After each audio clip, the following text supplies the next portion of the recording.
కండువు అనబడేటటువంటి పేరు కలిగినటువంటి వాడు, విల్లి అని పేరు కలిగినటువంటి వాడు, ఇద్దరు ఆటవికులు సోదరులు ఉండేవారు. వాళ్ళిద్దరూ రోజు జంతువుల్ని వేటాడి ఆ మాంసం తెచ్చుకు తినేవారు. వాళ్ళిద్దరూ ఒక రోజున ఒక పులిని వేటాడడానికని బయలుదేరారు. ఆ పులి పరిగెత్తింది ఒక గుహవేపు. అటువేపుగా ఈ విల్లి అన్నవాడు పరిగెత్తాడు, కండు అన్నవాడు పరిగెత్తాడు. ఈ వెళ్ళినటువంటి పులి మీద ఆ కండు అన్నవాడు బాణం వేశాడు. దెబ్బతిన్న పులి ఎటో నక్కింది. దానికోసం విల్లి వెతుకుతున్నాడు, కండువు వెతుకుతున్నాడు. ఆ దెబ్బతిన్న పులి పొంచి ఉండి ఒక్కసారి కండువు మీద పడి వాడి మెడ కొరికి చంపేసింది. చంపి గుహలోకి పారిపోయింది. ఈ విల్లి ఆ చనిపోయినటువంటి కండువు శరీరం మీద పడి ఏడుస్తున్నాడు, అయ్యో నువ్వు పులి చేతిలో మరణించావని. అక్కడే ఉంది ఆలయం, అందులో ఉన్నారు స్వామి. వీడి ఏడుపు విని బాధ చెంది ఆయన బయటికి వచ్చారు. ఒక ముసలి బ్రాహ్మణ రూపంలో వచ్చి, ఏమయ్యా నీ తమ్ముడి గురించి అంత విలపిస్తున్నావు, నీ తమ్ముణ్ణి బ్రతికిస్తాను, ఈ ఆలయం ఒక చిన్న గుడి కడతావా అని అడిగారు. అంటే భగవానుడు రాబోయేటటువంటి విషయాల్ని ఉద్ధరించడానికి ఇప్పటి నుంచే ఆయనకు ఒక ప్రణాళిక ఉంటుంది. అందుకని గుడి కడతావా అన్నారు. అంటే ఆయన అన్నాడు తొందరలో, అలాగే కడతాను కానీ ముందు నా తమ్ముణ్ణి బతికిస్తే కడతానన్నాడు. నువ్వు కట్టు, తమ్ముణ్ణి బతికిస్తానన్నారు. కాదు ముందు తమ్ముణ్ణి బతికించు, నేను కడతానన్నారు. సంకల్పం చేస్తే ఎంతసేపు అండి, ఆ పిల్లాడు ఆయన బతికాడు. ఇప్పుడు గుడి కట్టన్నారు. అప్పుడు అన్నాడు, అయ్యో మా తమ్ముడి కోసం అన్నాను గాని గుడి కట్టడానికి డబ్బులు ఉండాలి, వేటగాడిని నా దగ్గర డబ్బు ఎక్కడ ఉందన్నాడు. ఆయన అన్నారు, గుహలో పులి దూరింది కదా, లోపలికి వెళ్ళి పులిని చంపు, ఆ గుహలో నిధులున్నాయి, ఆ నిధి పట్టుకొచ్చి గుడి కట్టన్నారు. అంటే ఈ విల్లి అనేటటువంటి వాడు ఆ గుహలో దూరి పులిని చంపి నిధిని తెచ్చి గుడి కట్టాడు. అది పుత్తూరు అనబడేటటువంటి కుగ్రామం విల్లి అనేటటువంటి వాడి చేత దేవాలయ నిర్మాణం భగవంతుని పనుపున జరిగింది కాబట్టి విల్లిపుత్తూరైంది. ఆ విల్లిపుత్తూరుకి గరుడుని యొక్క అంశలో భట్టనాథులు వచ్చారు. ఆ భట్టనాథులే పెరియాళ్వార్. ఆ పెరియాళ్వార్ ఒకనాడు పుష్పవాటిక పెంచుతుండగా తులసివనంలో భూదేవి యొక్క అంశలో ఆ గోదాదేవి ఆవిర్భవిస్తే ఆ పిల్లని చూశారు ఆయన. అయ్యో చిన్న పిల్ల ఈ పొదలో దొరికింది అని, ఆయనకి ఏది పూల మొక్కలలో దొరికినా అది కూడా పువ్వే. అందుకని పట్టుకెళ్లి కృష్ణుడి గుళ్ళో పెట్టేశారు. పెట్టేస్తే అశరీరవాణి పలికింది. పైగా అక్కడున్న భక్తులలో ఒకరి మీదకి ఆవహించి ఆనాడు శ్రీ మహావిష్ణువు మాట్లాడారు. నా అనుగ్రహవశం చేత అయోనిజగా జన్మించింది ఆవిడ భూదేవి అంశ, కన్న తండ్రిలా నువ్వు పాలించన్నారు. సరే అని తీసుకొచ్చారు, భార్యకి ఇచ్చారు. ఆ పిల్ల పెరిగి పెద్దదవుతోంది, మంచి యవ్వనంలో ప్రవేశించింది. నువ్వు పుష్పవాటికకి రాకు, యవ్వనంలో ఉన్నావు కదా, బయట తిరగకూడదు, నువ్వు ఇంట్లో ఉండి పుష్పమాలలు కట్టు, నేను పువ్వులు తెస్తానన్నారు. సరే మీకు తెలిసి ఇంకా కథ. ఆయన పువ్వులు తెచ్చేవారు, ఈవిడ పువ్వులు కడుతుండేది. కట్టిన తరువాత తండ్రి గారు చూడకుండా ఆ పుష్పమాల తన మెడలో వేసుకుని జడలో పెట్టుకుని ఒకసారి నూతులో చూసుకుని ఓసారి అద్దంలో చూసుకుని ఆ పుష్పమాల తీసి బుట్టలో పెట్టేది. ఈ పుష్పమాల పట్టుకుని ఆయన కృష్ణ పరమాత్మకు పట్టుకెళ్లేవారు. అర్చకులు ఆ పుష్పమాల అలంకారం చేద్దామని తీస్తే అందులో మామూలుగా పువ్వుకుండవలసినటువంటి వాసన కన్నా కూడా దివ్యమైన పరిమళం కనపడింది. ఇటు మల్లె పువ్వులా కాకుండా ఇంత పరిమళాలు వస్తున్నాయి ఏమిటి పువ్వులని, బహుశా ఇదంతా భట్టనాథుల యొక్క తపఫలితం అయి ఉంటుంది, ఆయనకున్న కైంకర్యనిష్ట అయి ఉంటుంది అనుకున్నారు. ఏమిటి ఇంత వాసన అర్చకులు మార్చి మార్చి ఆ పూలదండని చూస్తుంటే అందులో దీర్ఘకేశం కనపడింది, అంటే పొడుగాటి వెంట్రుక. ఆ పొడుగాటి వెంట్రుక చూసి ఇది స్త్రీలదే అని గుర్తించారు. స్త్రీల వెంట్రుక పూలదండలోకి ఎందుకు వచ్చింది? భట్టనాథులు వేరొక స్త్రీ అలంకరించుకున్న దండ పట్టుకురారు కదా, కానీ అడగడానికి ఆయన సామాన్యులు కారు, బాగుండదని దండను అలంకారం చేసేశారు ఆ వెంట్రుకని తీసేసి. అసలు అన్నింటిలోకి చాలా హీనమైనది ఏమిటంటే పూజా మందిరంలోకి కానీ పూజ చేసే పదార్థాల్లో కానీ వెంట్రుక రాకూడదు. అయ్యి బాబోయ్, మార్కండేయ పురాణంలో దానికి ఎంత శుద్ధి చెప్పారో ఆ వెంట్రుక వస్తే. అందుకని ఇవిడి వెంట్రుక ఉందని వెంట్రుక తీసేసి అలా ఇలా 3 నెలలు జరిగింది. జరిగితే ఇది చర్చ పెరిగిపోయింది అర్చకుల్లో. రోజు దీర్ఘకేశం వస్తోంది, భట్టనాథులు అలాంటి వాళ్ళు కారు, పైగా వెంట్రుకకి సువాసన ఉంటోంది, ఏమిటి విచిత్రం అని. సరే 3 నెలలు అయిపోయిన తరువాత ఒక రోజున మళ్ళీ అటువంటి పుష్పమాల వచ్చింది. వచ్చేటప్పటికి వాళ్ళు ఇంకా ఉండబట్టలేక భట్టనాథుల్ని పిలిచి అడిగారు, ఇలా 3 నెలల నుంచి వస్తున్నాయి పూలదండలు, నిజం చెప్పండి, ప్రతిరోజు వెంట్రుకలు ఉంటున్నాయి, ఎవరు అలంకరించి తెస్తున్నారని.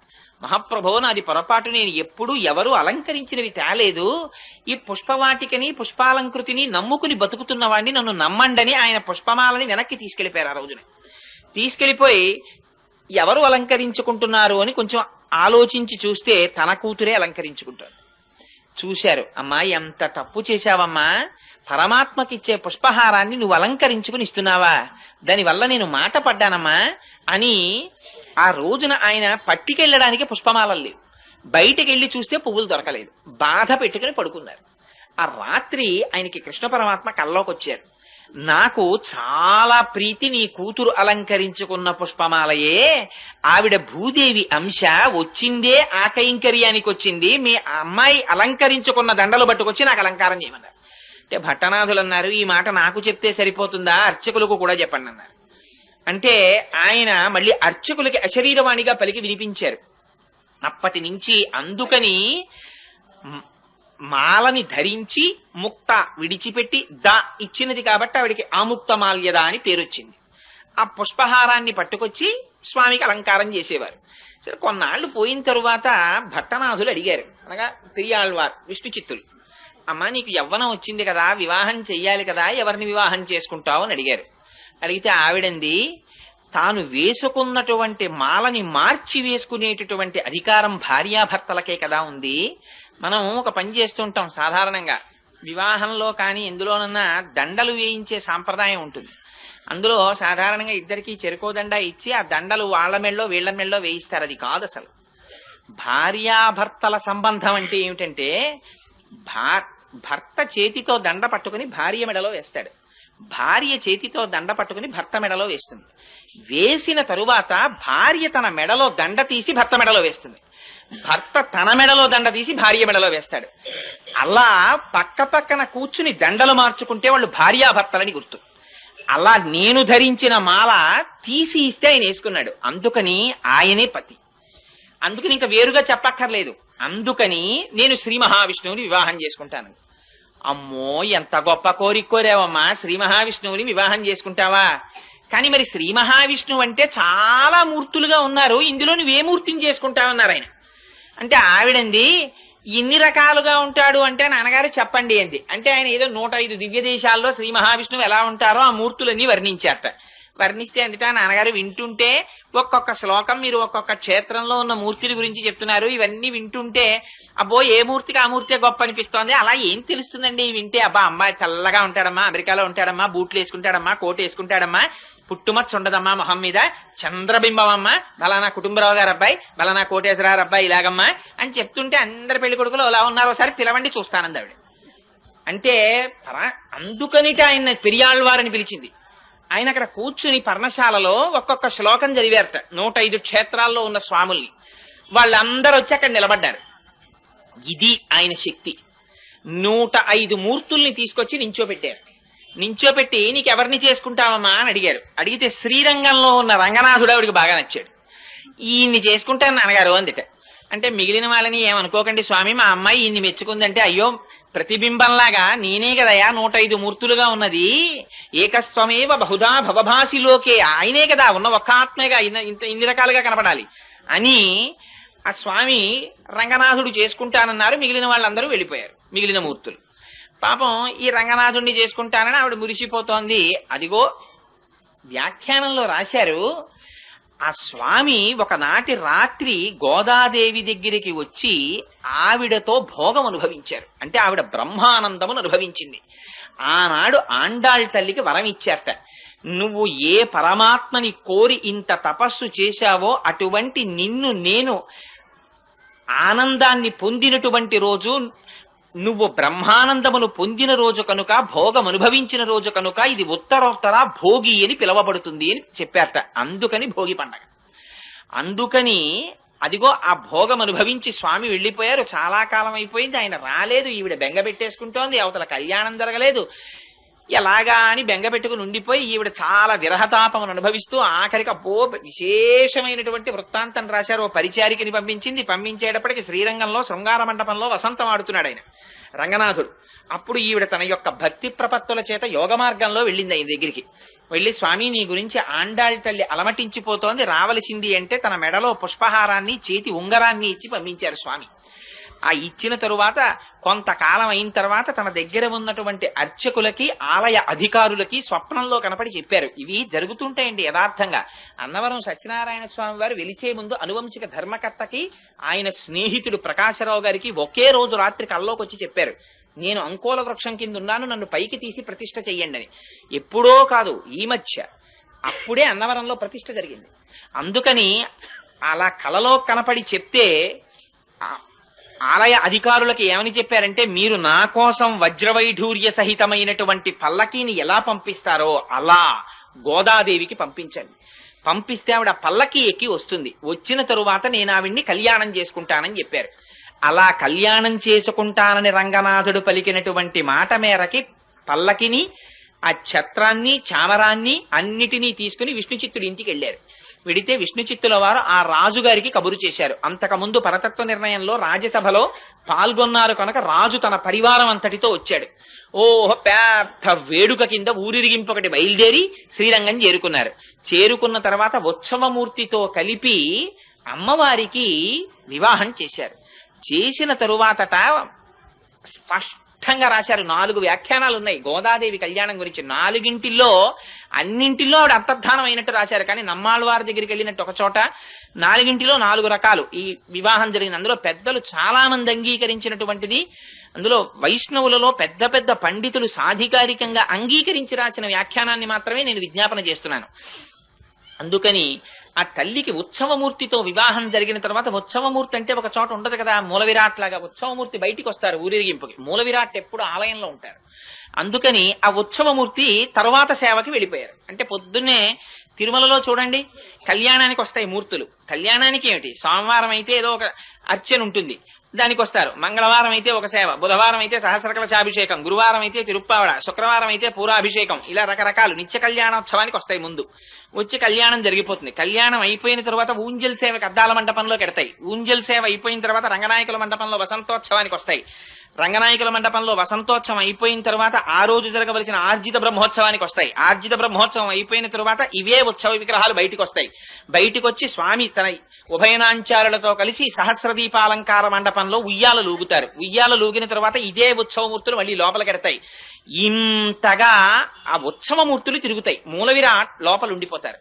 ఆవిడ అనుకుందిట, ఏమిటి ఉత్సవమూర్తి ఇలా తిరుగుతున్నారు, ఎప్పుడూ కదలకుండా నాతో కలిసి ఉండిపోయే మూర్తి నాకు కావాలని తండ్రి గారితో కలిసి ప్రదక్షిణం చేసి మూల విరాట్ దగ్గరికి వెళ్లి తన చేతితో నీరాజనమిచ్చి శేషపాన్పున ఎక్కి రంగనాథుడి దగ్గర పాదముల దగ్గర కూర్చుని అంతర్ధానం అయిపోయింది. అలా రంగనాథుణ్ణి అందరూ చూస్తుండగా పొందింది. 30 పాశురములను విజ్ఞాపన చేసి ప్రతిరోజు పాశురాన్ని ఒక పూజ కింద చేసేది ఆవిడ. పార్వతీదేవిని అర్చించిన తరువాత ఆ పాశురాల్ని చదివినట్టుగా వ్యాఖ్యానాల్లో రాశారు.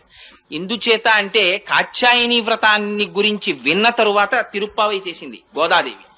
అందుచేత అదిగో అలా చేసి రంగనాథుడి యొక్క భోగమును అనుభవించి మళ్లీ భూదేవి అంశగా ఆయన పాదములను చేరిపోయినటువంటి మహాతల్లి గోదాదేవి.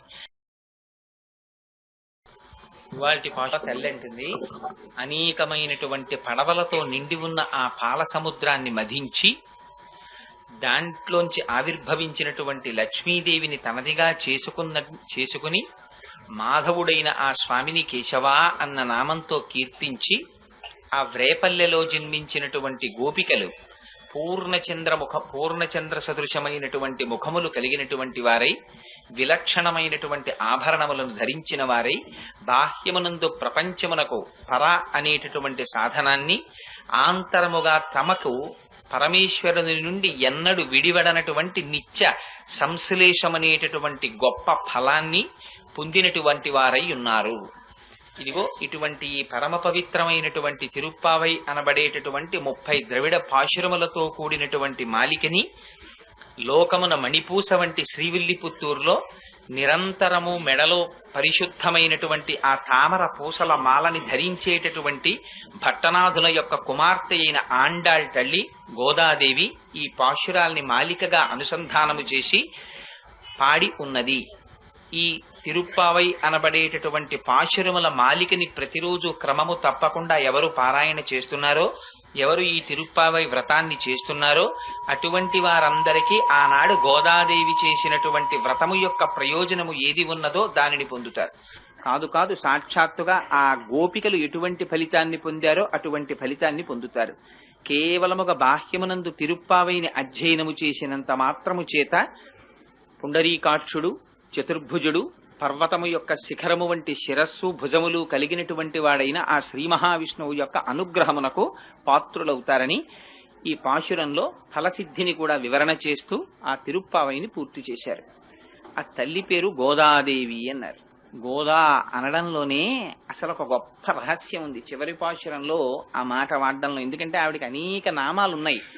గోదా అంటారు, ఆవిడ్ని ఆముక్తమాల్యద అంటారు, సరే ఆవిడని ఆండాళ్ళు అంటారు, ఆవిడని గోదా అంటారు. గో అంటే అన్నింటిని మించి మనకి సంబంధించినంత వరకు ప్రధానమైనటువంటిది గో అంటే వాక్కు, ద అంటే ఇచ్చునది. అసలు ఈ పాశురములను చదవాలన్నా పాశురములను చెప్పాలన్నా ఈ లోపల వాక్ వైభవంగా నిలబడి చెప్పాలి అంటే ఆవిడ యొక్క అనుగ్రహం ఉంటే తప్ప అసలు చెప్పడం కుదరదు. లేకపోతే నేనేమిటి తిరుప్పావై చెప్పడం ఏమిటి అంటే కేవలం ఆ తల్లి యొక్క అనుగ్రహం ప్రసరించింది, ఆ కారణం చేత తిరుప్పావై చెప్పించింది.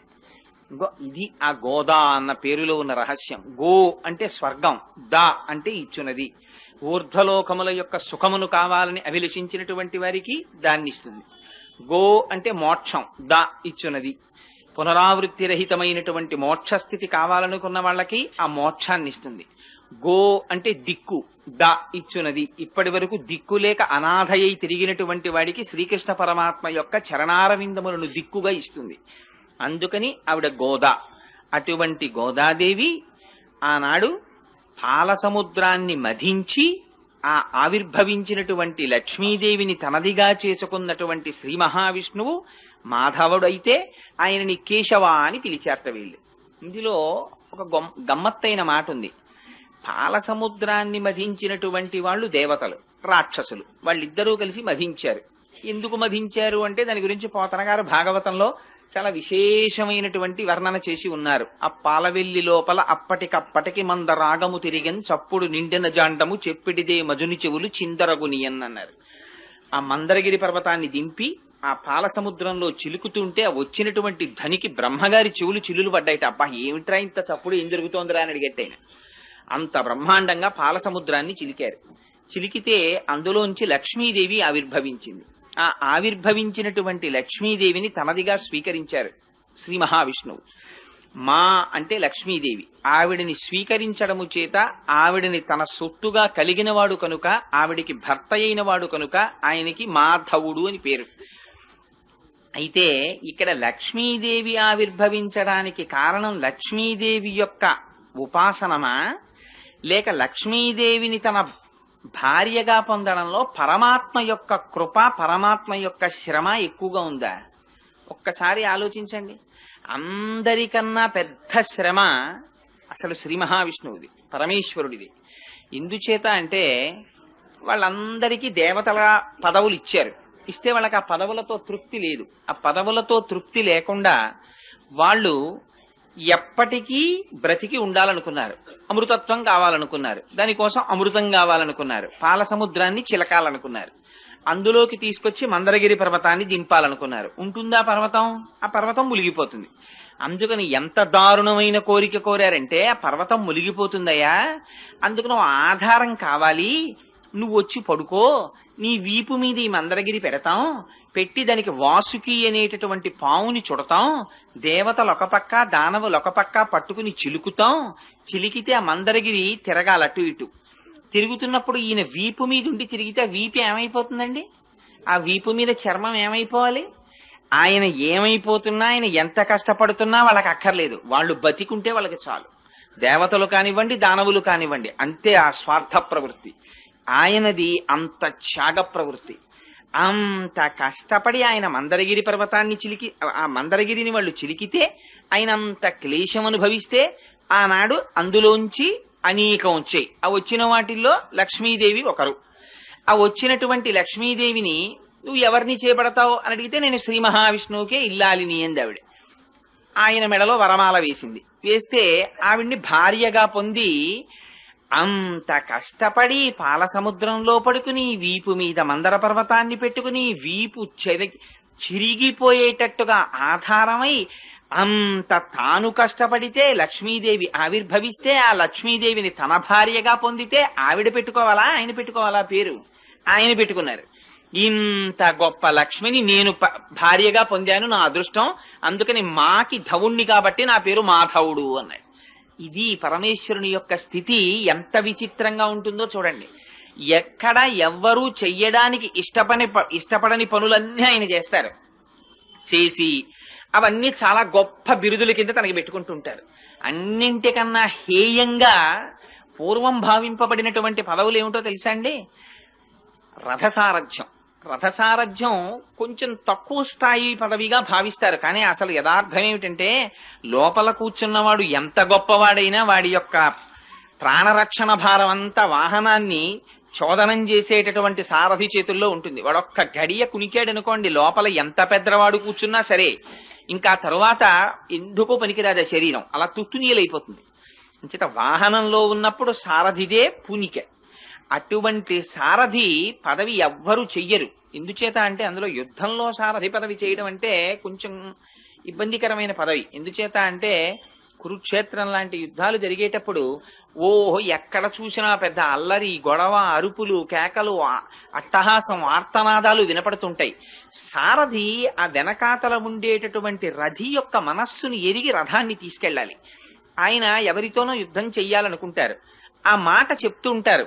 రథం ఓ పక్క నుంచి వెళుతున్నప్పుడు కదిలేటటువంటి కదలిక, ఆ రథి ఏదో సౌకర్యంగా కూర్చుని యుద్ధం చేయరు.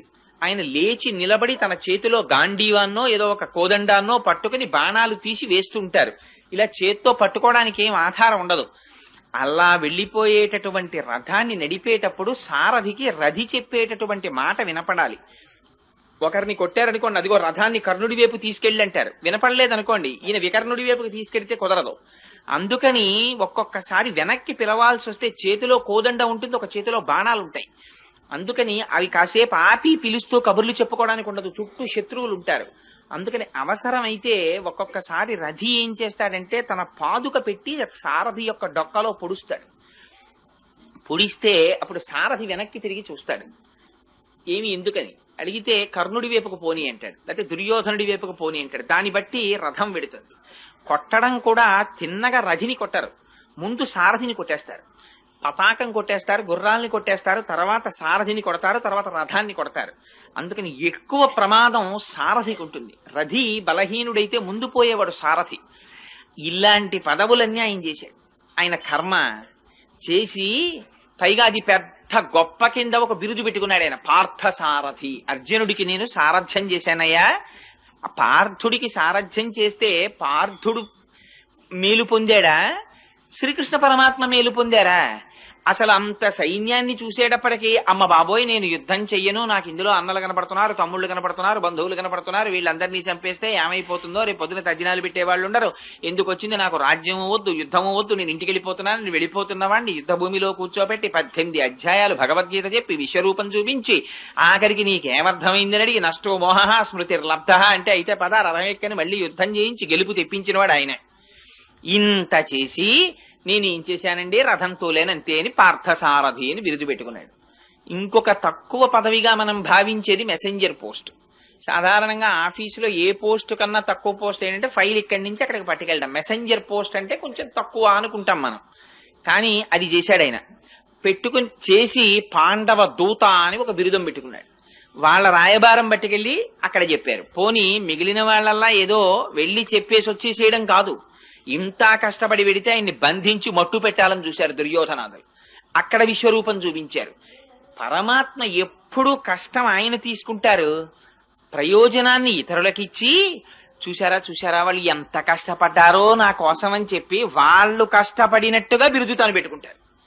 అది ఆయన యొక్క ఔదార్యానికి, భక్తుల పట్ల ఆయనకు ఉండేటటువంటి ప్రగాఢమైనటువంటి ప్రేమకి నిదర్శనం భగవానుడిది. అందుకని సహస్రం చెయ్యండి, అష్టోత్తరం చెయ్యండి అంటారు. ఎందుకు అంటే ఏదో గడగడ గడగడ గడగడ గడగడ కూర్చుని ఆ పుస్తకం పట్టుకుని ఓ చదివేమని కాదు. ఏకశబ్ద సమ్యజ్ఞాత సృష్ట ప్రయుక్త స్వర్గే లోకే కామదుగ్భవతి.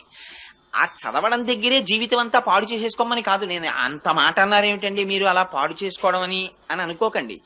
ఆ చదవడంలో కనీసం కొన్ని నామాలకు అర్థం తెలియాలి. తెలిస్తే విశ్వం విష్ణుర్వషత్కారో భూతభవ్య భవత్ప్రభు భూతకృద్భూత భృద్భావో భూతాత్మా భూతభావన అని చదివేటప్పుడు కొన్ని నామాలకు అర్థం తెలిస్తే ఆ నామం దగ్గరికి వెళ్ళేటప్పటికీ ఆహా నిజమే కదా, ఇదంతా స్వామి కటాక్షం కదా అని మనసు రమిస్తుంది. అదిగో అలా మనస్సు ఎక్కడ నిలబడుతుందో అసలు అది ఫలితం. అందుకని ఇవాళ చిట్ట చివరికి వచ్చేటప్పటికీ ఈ విషయాన్ని చెప్తున్నారు. అన్ని ఓడలతో కూడినటువంటి పాల సముద్రాన్ని చిలికి ఆ చిలకడము చేత ఆవిర్భవించినటువంటి లక్ష్మిని తనదిగా పొంది మాధవుడని ఈయన పేరు పెట్టుకున్నారట. పెట్టుకున్నటువంటి ఆ మాధవుణ్ణి గోపికలు కేశవ అని కీర్తించారట. మాధవుడు ఆయనైతే వీళ్ళు మాధవ అని పిలవకుండా కేశవ అని కీర్తించడం ఏమిటి అంటే ఆ మనస్థితి అటువంటిది. వాళ్ళు ఎందుకు పొందారో తెలుసా ఫలితాన్ని? కేవలంగా ఏదో నామాలు చెప్పేసి ఫలితం పొందిన వాళ్ళు కారు వాళ్ళు.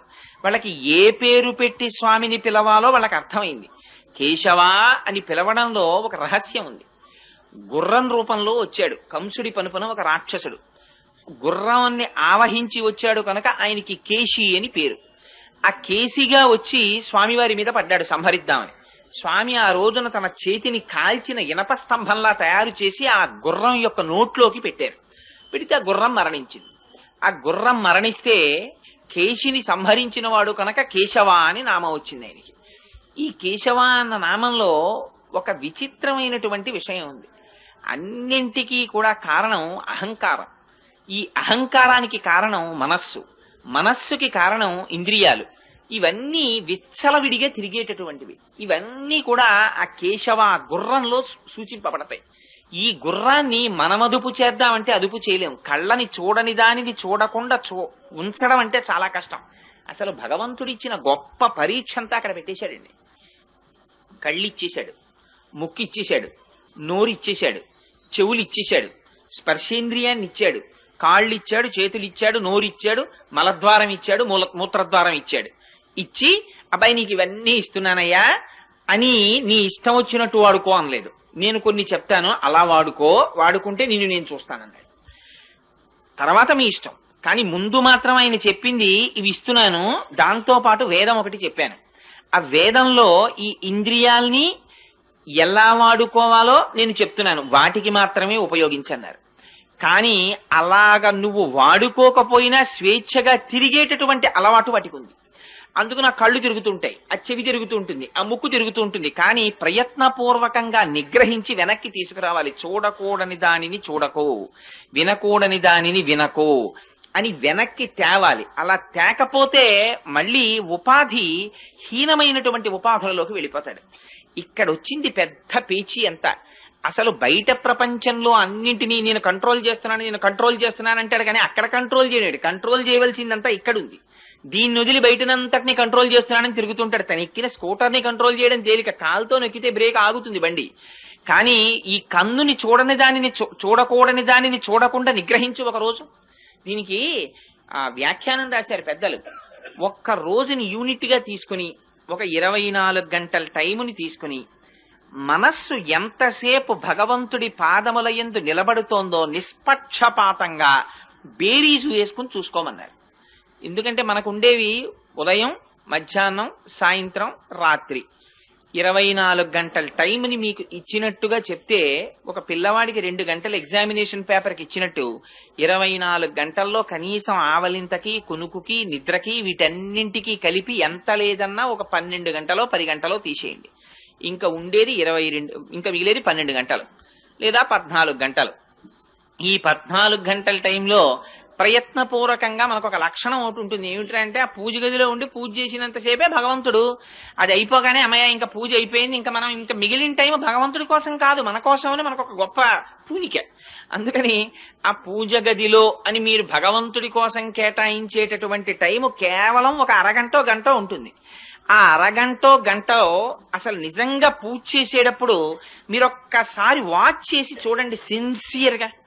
ఎంతసేపు మనస్సు నిజంగా భగవానుడి యొక్క పాదముల యందు నిలబడింది అని మీరు కౌంట్ వేసి చూడండి. కౌంట్ వేసి చూస్తే మీరు కూర్చున్న గంటలో ఎట్ ది మోస్ట్ అలవాటు ఉన్నవాడైతే, కొంత సాధనలో ఉన్నవాడైతే ఒక 15 నిమిషాలు నిలబెడతాడేమో. 45 నిమిషాలు రొట్టే ఉట్టినే వెళ్ళిపోతుంది అంతే. నోటికొచ్చేసి కాబట్టి శ్రీమాతా శ్రీ మహారాజ్ని మొదలెడితే శివశక్తి ఐక్య రూపిణి లలితాంబిక అని అయిపోయిందిలా ఉందని మనం తెలుసుకోవాలి. అంత స్పీడ్ గా తిరిగేస్తారు. లేకపోతే విష్ణు సహస్రం మొదలెట్టినా అంతే, లేకపోతే శివాష్టోత్తరం మొదలెట్టినా, ఏది మొదలెట్టినా అంత వేగం, ఎంత స్పీడో. ఇక్కడ ఏం చేస్తున్నాడో, ఏం జరుగుతుందో, ఎందుకు చేస్తున్నాడో పెద్ద అల్లరి అంతే. ఇట్స్ ఆల్ రిచువలిస్టిక్ అంది. ఇదంతా తంతురా అంది శాస్త్రం. ఉకిది ఇదంతా తంతు అంది. ఇదంతా దేని కొరకు అంటే మనస్సుని తీసుకెళ్లి అక్కడ పెట్టడానికి మీకు ఒక ఎక్సర్సైజ్, ఫిజికల్ ఎక్సర్సైజ్ ఎలా చేస్తారో పూజ కూడా ఒక ఎక్సర్సైజ్ అంతే. అది మనస్సును అక్కడ పెట్టడం చేతనవ్వాలి. దానికోసం ఇదంతా అల్లరి. అలా చూసుకుంటే మీరు కార్తీక పౌర్ణమి నాడు తీసుకెళ్లి 365 ఒత్తులు కట్ట దీపాలు పెట్టడం ఎందుకండి?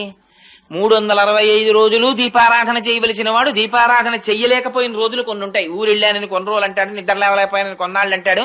అన్నింటికన్నా పెద్ద బైపాస్ ఒకటి ఉంటుంది. నేను సాధారణంగా చూస్తుంటాను కొందరు ఇళ్లల్లో ఏదైనా పూజ జరిగితే వాళ్ళ ఆవిడ్ని పిలిచి దీపం పెట్టమంటాడు. వీడు పెడితే ఏదో పెద్ద అల్లరైపోతుందో లేకపోతే ఏదో పాపం వచ్చేస్తుంది అన్నట్టు. ప్రయత్నపూర్వకంగా యజమాని దీపం పెట్టడం ఉండదు. చాలా చోట్ల పూజ అంటే ఏమిటానండి ఆవిడ చారస్తాం, ఆవిడ చేసుకుంటుంది అంటాడు. ఆవిడ అనుభవిస్తుంది, నీకు ఇంత తక్కువ కదా, నీకు ఇచ్చిన టైం వేస్ట్ అయిపోతుంది. కానీ అలా అనడంలో నువ్వేం పోగొట్టుకుంటున్నావో నీకు తెలియట్లేదు. చెయ్యవలసింది యజమాని. యజమాని నిద్రపోయి, పైగా శాస్త్రం నిర్దాక్షిణ్యంగా చెప్పేసింది, యజమాని చేసిన దాంట్లో సగం వంతు భార్య ఖాతాలో పడిపోతుంటుంది. ఎందుకంటే వీడికి ఆహారం పచనం చేస్తోంది ఆవిడ. అందుకని యోగ్యుడైన భర్త దొరికితే ఆవిడ ఏమీ చేయకపోయినా ఆవిడ ఖాతాలోకి వెళ్ళిపోతుంది సగం పుణ్యం. కానీ భార్య మిగిలిన టైంలో ఆవిడ ఏమైనా చేసుకుంటే అందులోంచి 5 పైసలు పుణ్యం వీడికి రాదు. ఓటీ ఆవిడ చేసుకుంది. ఎందుకని నీకు చేసి మిగిలిన టైంలో ఆవిడ చేసింది, అందులో ఆవిడకే వెళ్ళిపోతుంది. అందుకని సరి అయిన భర్త దొరికినటువంటి స్త్రీకి భార్య భర్తల శరీరం పడిపోయిన తర్వాత పుణ్యం ఎక్కువ అసలు భార్య ఖాతాలోకి వెళ్ళిపోతుంది. అంటే వీడు చేసిన దాంట్లో సగం ఆవిడ ఖాతాలోకి వెళ్ళిపోతుంది. అందుకని 7 తరాలు అటు ఇటు చూసి పెళ్లి చేయడం. అందుచేత ప్రయత్నపూర్వకంగా చెయ్యాలి అనుష్ఠానం అనేటటువంటిది. లేకపోతే ఇంద్రియాలు వినవు, చాలా కష్టం. కానీ ఇక్కడ వీళ్ళు అటువంటి మాధవుణ్ణి మాధవా అని పిలవట్లేదుట. ఎందుకని మాధవా అంటే నిన్నటి రోజున చెప్పారు, నీ స్పృహణీయమైన బంగారు తామర పూల వంటి నీ పాదములను మేము దర్శనము చేసినది కోరికతో కాదు. లక్ష్మి యొక్క కటాక్షమును అపేక్షించడం భగవంతుణ్ణి చేరుకోవడానికి, కానీ లక్ష్మి కటాక్షమును లక్ష్మి కటాక్షముగా అనుభవించడానికి కాదు. అంటే మేము ఐశ్వర్యం కోసం అడగడం తప్పేం కాదు. అలా అంటే అండి మేము డబ్బు అడగకూడదా? అడగకూడదని శాస్త్రం ఎక్కడా చెప్పలేదు. ధర్మబద్ధమైన అర్థమును గృహస్థాశ్రమంలో ఉన్నవాడు కోరుకోవచ్చు ధర్మం చేయడానికి, అది తప్పేం కాదు. కానీ అల్టిమేట్ చిట్ట చివరి యొక్క ఫలితం మాత్రం పరమేశ్వరుణ్ణి చేరుకోవడము ఎందు పూనికుండాలని చెప్పింది శాస్త్రం. అందుచేత అదిగో అందుకని మేము అటువంటి మాధవుణ్ణి కేశవా అనేటటువంటి నామంతో పిలుస్తున్నాం. ఆ కేశవా అని నామంతో పిలిచినటువంటి గోపికలు ఎటువంటి వారట అంటే, వ్రేపల్లెలో పుట్టి పూర్ణచంద్రుని వంటి ముఖములు కలిగిన వారు, విలక్షణమైన ఆభరణములు ధరించిన వారట. వాళ్ళు పుట్టింది వ్రేపల్లెలో. వ్రేపల్ల అంటే కేవలం గొల్లవాడ. అక్కడ జ్ఞానానికి కాని కర్మకి కాని అనుష్ఠానమునకు కాని గురు శుశ్రూషకి కాని పెద్ద సానుకూల్యమైన ప్రదేశము కాదు.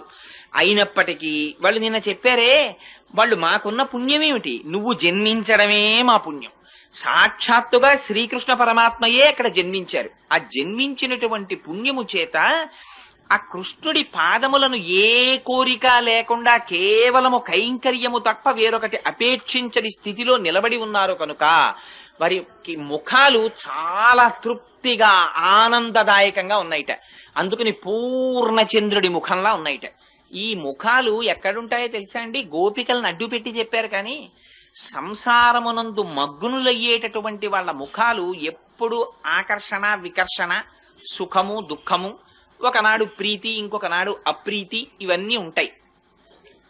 భగవంతుని యొక్క విరోధ శబ్దం వినపడితే ముకుళించుకునే ముఖాలు, భగవంతుడి పేరు చెప్పగానే వికసించేటటువంటి ముఖాలు భక్తులవైతే, అసలు ఆ ఆకర్షణ వికర్షణ ద్వంద్వములు సుఖదుఖములు లేకుండా ఎప్పుడూ ప్రసన్నంగా ఆనందంగా ఇలా ఉండే ముఖాలు బ్రహ్మవేత్తలకు ఉంటాయి. వాళ్ళు బ్రహ్మమును తెలుసుకుని బ్రహ్మమునందు రమిస్తూ బ్రహ్మము కన్నా భిన్నము కాని స్థితిలో ఉంటారు కాబట్టి వాళ్ళు ఎప్పుడూ ఆనందమే. యోగరతో వా భోగరతో వా సంగరతో వా సంగవిహీన యస్య బ్రహ్మణి రమతే చిత్తం నందతి నందతి నందత్యేవా అంటారు శంకరులు. ఎప్పుడూ ఆనందమే. అందుకని చాలా ప్రసన్నమైన ముఖాలతో ఉన్నారట. వాళ్ళు విలక్షణమైనటువంటి ఆభరణములు ధరించారట. ఈ ఆభరణములు మీరు బయట కొనుక్కుందామంటే దొరికేటటువంటి ఆభరణాలు కావుట వాళ్ళు పెట్టుకున్నవి. ఎందుకని విలక్షణమైన ఆభరణాలు అంటే వాళ్ళు పొందినది సారూప్యముక్తి. అంటే భగవానుడు ఎటువంటి స్వరూపాన్ని పొంది ఉంటాడో వాళ్ళు కూడా అటువంటి స్వరూపాన్నే పొందుతారు. అక్కడ స్త్రీ పురుష వివక్ష ఉండదు. గోపకాంతలని గోపాలబాలురని ఈ జెండర్ కి సంబంధించి స్త్రీలింగం పుంలింగం ఇవన్నీ మామూలు లౌకిక ప్రపంచంలో. శాస్త్రంలో మాట్లాడేటప్పుడు పురుషుడు పురుషుడు అంటుంటారు. ఆ పురుషుడు పురుషుడు అన్నవాడు మగవాడని కాదు అర్థం. పురుషుడంటే పురి అంటే ఈ శరీరమునందు ఉన్నటువంటి వాడికి పురుషుడని పేరు. అలాగే ఒక్కొక్కసారి భగవంతుణ్ణి చేరాలి ఆయన పురుషుడు అంటారు. ఆయన పురుషుడు అన్నప్పుడు మరి మేము పురుషుణ్ణి ఎలా పొందుతామండి, మేము మొగాళ్ళం కదా అనడానికి వీల్లేదు. ఆధ్యాత్మ శాస్త్రంలో అక్కడ అందరూ స్త్రీలే, ఆయన ఒక్కడే జగద్ధర్త. ఆయనని మిగిలిన వాళ్ళందరూ పొందాలి. అందుకని పతిం విశ్వస్యాత్మేశ్వరగం శాశ్వతగం శివమచ్యుతం. ఆయన ఒక్కడే పతి, మిగిలిన వాళ్ళందరూ సతులు. అందుకని ఇక్కడ గోపికలు దాల్చినటువంటి విలక్షణమైన ఆభరణములు అంటే వైరాగ్యమనే ఆభరణాల్ని ముందు పెట్టుకున్నారు. దానివల్ల ఇవాళ సారూప్యముక్తిని పొంది చతుర్భుజుడైనటువంటి శ్రీ మహావిష్ణువు ఎటువంటి ఆభరణములను ధరిస్తారో అటువంటి ఆభరణములను ధరించినటువంటి వారై ఉన్నారు ఇవాళ. అందుకని అవి బయట చూస్తే దొరికేవి, బయట కనపడేటటువంటి ఆభరణాలు కావు. భగవంతుణ్ణి కోరుకుని భగవంతుని యొక్క అనుగ్రహాన్ని అపేక్షించి ఆయన నుంచి విడివడనటువంటి కైంకర్యాన్ని అడిగారు కనుక 29వ పాశురంలో 30వ పాశురంలోకి వచ్చేటప్పటికి వాళ్ళు అటువంటి ఆభరణాలని ధరించారు. అంటే ఇంకా ప్రత్యేకం తిరుప్పావైలో వాళ్ళు మార్గశీర్ష స్నానం చేసినట్టు కాని వాళ్ళు పరని పొందినట్టు కాని చెప్పరిహ. అంటే ఏమిటి దాని అర్థం? ఆ విలక్షణమైన ఆభరణములను దాల్చారో అనడములోనే వాళ్ళు సారూప్య మోక్షాన్ని పొందేశారు. పొంది లోకము కోసమని పర అనే ఆభరణాన్ని పొందారట. వాళ్ల కోసం మాత్రం వాళ్ళు అడిగింది భగవంతుని నుంచి విడివడకుండా సర్వకాలముల యందు ఆయనతోనే ఉండి ఆయన కైంకర్యము చేసేటటువంటి భాగ్యాన్ని అడిగారు. ప్రపంచం దృష్టిలో పర పర పర అంటూ ఉంటారు. మొదటి పాశురం మొదలెట్టినప్పటి నుంచి అక్కడే వ్యాఖ్యానంలో చెప్పేశారు. అసలు పర అంటే గుండెలకి కట్టుకుని వాయిస్తూ పాట పాడేది. అందుకని నిజంగా వాళ్ళు కోరుకున్నది ఏదో గుండెలకి కట్టుకుని తప్పెట అడగట్లేదు. వాళ్ళు అందులో వాచిక మానసిక కాయిక కైంకర్యములు ఏకరూపముగా ఉండి భగవంతుని యొక్క కైంకర్యము చేసేటటువంటి స్థితిని వాళ్ళు అపేక్షిస్తున్నారు అని. అందుకని బాహ్యమునకు పర ఆంతరమునందు కైంకర్యమనేటటువంటి దాన్ని పొందినటువంటి వారై ఉన్నారట. దీన్ని ఈ తిరుప్పావై అనేటటువంటి వ్రతాన్ని చేసినటువంటి తల్లి ప్రపంచమంతటిలోనూ మణిపూస వంటి శ్రీవిల్లిపుత్తూరులో జన్మించినటువంటి గోదాదేవిట. ఏమిటి ఎందుకు అంత మాట వెయ్యడం అంటే ఆ శ్రీవిల్లిపుత్తూరు ప్రపంచంలో మణి వంటిది అనడానికి ఒక రహస్యం ఉంది. మొట్టమొదట ఈ భూమి అంతా కూడా సముద్రంలో మునిగిపోతుంటే ఆనాడు రాక్షసులు దీన్ని చాప చుట్టినట్టు చుట్టి పట్టుకుపోతుంటే వరాహమూర్తి భగవానుడు నీళ్లల్లోకి ప్రవేశించి ఆ రాక్షసుల్ని దునుమాడి తన మూపురమున ధరించి భూమిని పైకెత్తారు. పైకెత్తిన తరువాత భూదేవిని పైకెత్తారు కాబట్టి భూమిని భరించారు కాబట్టి భూమి ఆయనకి భార్య, ఆయన భర్త. అందుకని ఆ భూమిని యథాస్థితిలో ఉంచి తన అవతార సమాప్తి చేసే ముందు భూదేవిని అడిగారు, నీకు ఇంకేమైనా కోరికుందా అని. అడిగితే భూదేవి ఆనాడు ఒక కోరిక కోరింది. స్వామి, నువ్వు ఇవాళ ఏ రూపంలో ఉన్నావో అదే రూపంతో నాతో కొంతకాలము పాటు గడపవలసినది అని అడిగింది. తప్పకుండా అలాగే గడుపుతానని ఆదివరాహమూర్తి అవతారములో ఉన్నప్పుడు భూదేవితో కలిసి దక్షిణ భారతదేశంలో ఇప్పుడు శ్రీవిల్లిపుత్తూర్ అన్న క్షేత్రము ఎక్కడుందో అక్కడ ఉన్న అడవులలో స్వామి భూదేవితో కలిసి తిరుగుతుండేవారట. భగవానుడు ఎక్కడ ఏ రూపంలో ఉన్న యోగులు గుర్తిస్తారు. అందుకని అవతారమును దాల్చి అంటే అక్కడే ఉన్నాడా, అంతటా ఉన్నవాడు అక్కడ కనబడతాడు. ఇప్పుడు కరెంటు ఉంది, కరెంటు ఇదంతా కరెంట్ ఉంది, తీగలంతా కరెంట్ ఉంది, కానీ ప్రస్ఫుటంగా ఎక్కడ కనపడుతోంది? ఈ లైట్ లో కనపడుతోంది. ఈ లైట్ లోనే కరెంట్ ఉందండి, ఆ తీగల్లో కరెంట్ లేదంటే ముట్టుకుంటే తెలుస్తుంది. అందుకని ముట్టుకోకూడదు. ఇక్కడ ఇలా దీపం ఉంది కాబట్టి ప్రస్ఫుటంగా తెలుస్తోంది విద్యుత్ ఉందని. అంత మాత్రం చేతి ఇదంతా లేదనే, ఆ వైరంతా ఉంది విద్యుత్తు. అలా ఒక్కొక్క నాడు భగవానుడు ఒక్కొక్క చోట అవతారమూర్తి ప్రస్ఫుటంగా కనపడతాడు. అలా ఆదివరాహమూర్తిగా ఆయన అరణ్యములలో సంచారము చేస్తున్నప్పుడు యోగులందరూ అక్కడికి చేరారు. చేరి వాళ్ళు భూదేవి సహిత ఆదివరాహ స్వామిని చాలా కాలము పాటు సేవ చేశారు. ఇలా ఈ విషయం తెలిసి మునులు, మహర్షులు, ఋషులు, యోగులు అన్ని లోకాల నుంచి అక్కడికి చేరిపోయారు. చేరిపోవడంలో అదొక పెద్ద పట్టణం అయిపోయింది. అదొక పెద్ద పట్టణం అయిపోయిన తర్వాత క్రమక్రమంగా ఆదివరాహమూర్తి యొక్క స్వరూపాన్ని చూసి ఆయన అవతార పరిసమాప్తి చేయవలసినటువంటి సమయం వచ్చింది. అందుకని ఋషుల నోటి వెంట ఒక మాట వచ్చింది, స్వామి నువ్వు ఆదివరాహమూర్తిగా కాకుండా వేరొక స్వరూపంతో కనపడు అని అడిగారు. అడిగితే ఆయన వెంటనే వటపత్రశాయిగా మారారు. మారి ఆ ఆదివరాహమూర్తి యొక్క స్వరూపం ఆ వైకుంఠనాథుడిలోకి చేరిపోయింది. చేరి ఆయన శ్రీవైకుంఠానికి వెళ్ళిపోయారు. భూదేవికి, భూమి యొక్క అధిష్టాన దేవత అయినటువంటి భూదేవి కూడా ఆయన పాదముల దగ్గర కూర్చుని పాదములు ఒత్తుతూ ఉంటుంది. అలా వెళ్లిపోయే ముందు ఒక విచిత్రం జరిగింది. ఋషులందరూ అక్కడ ఉండి భగవానుడున్నాడని యాగాలు చేస్తుంటే వెంటనే అక్కడికి రాక్షసులు వచ్చారు. ఇవి రెండు ఎప్పుడూ చేరుతాయండి భగవానుడున్న చోట. అందుకే భగవానుడికి సూర్యుడు చంద్రుడు కళ్ళు. రాక్షసులు ఉంటారు, భక్తులు ఉంటారు ఒకే చోట. ఆ రాక్షసుల పట్ల సూర్యుడనే కన్నుతో చూస్తుంటాడు తేజోవంతంగా, భక్తుల పట్ల చంద్రుడనే కన్నుతో చూస్తుంటాడు ప్రశాంతంగా. అందుకే గోపికలు పూర్ణచంద్రుడి వంటి ముఖంతో ఉన్నారంటే భగవంతుని యొక్క అనుగ్రహాన్ని పొందారు వాళ్ళు. రాక్షసులు వచ్చి ఆ మహర్షుల్ని వేధిస్తున్నారు, రక్తమాంసాల్ని తెచ్చి యజ్ఞగుండాల్లో పడేస్తున్నారు. ఈ ఋషులందరూ ఆ అరణ్యంలో తిరుగుతున్నటువంటి ఆదివరాహమూర్తి పాదములు పట్టి ప్రార్థించారు, స్వామి నీ అవతార పరిసమాప్తి అయిపోతోంది, ఈ రాక్షసుల్ని దునుమాడమని.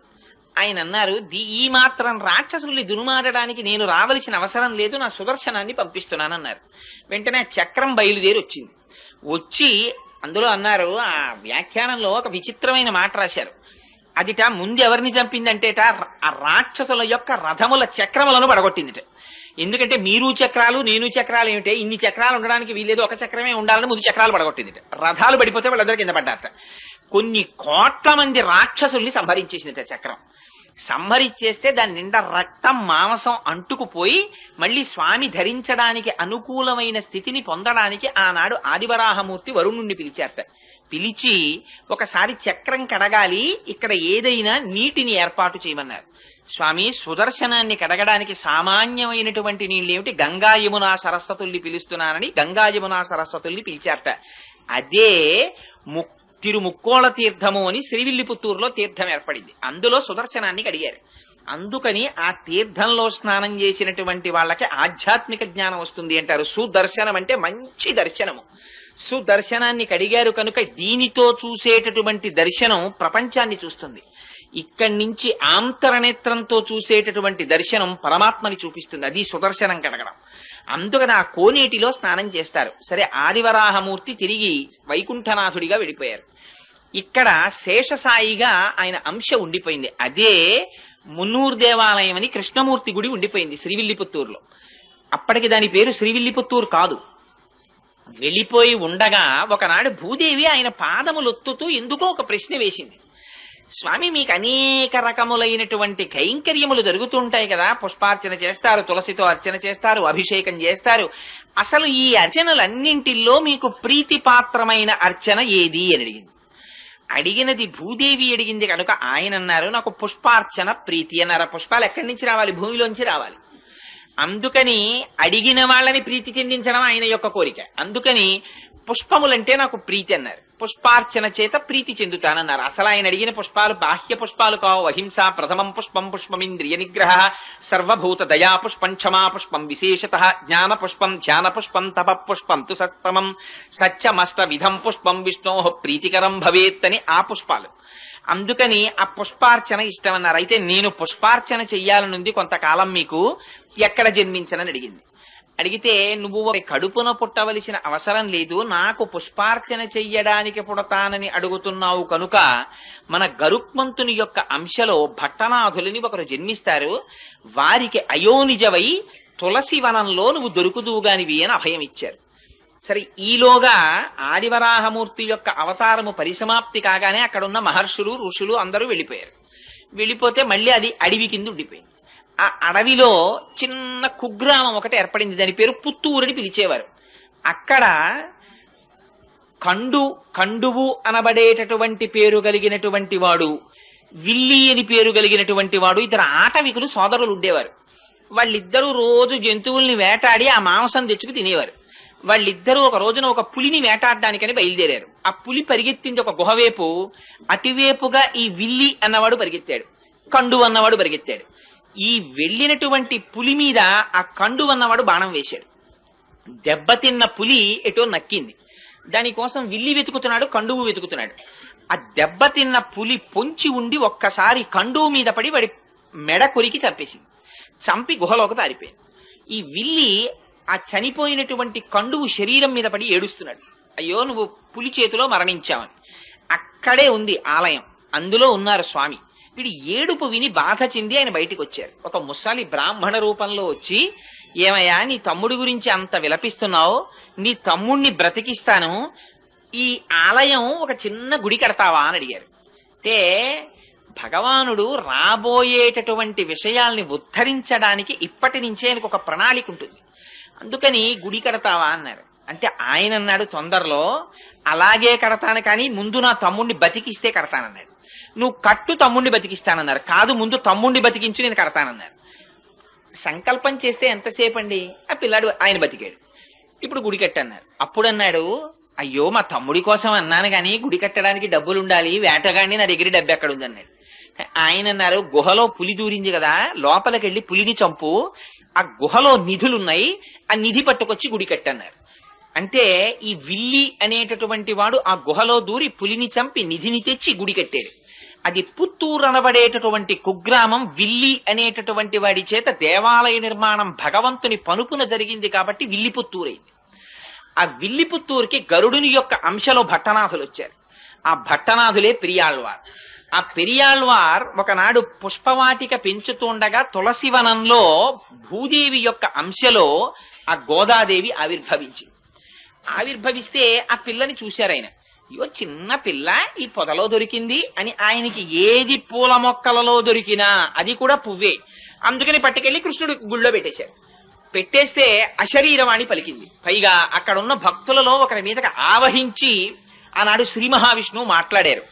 నా అనుగ్రహవశం చేత అయోనిజగా జన్మించింది ఆవిడ భూదేవి అంశ, కన్న తండ్రిలా నువ్వు పాలించన్నారు.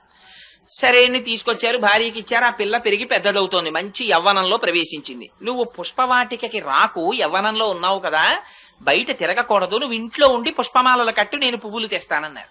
సరే, మీకు తెలిసి ఇంకా కథ.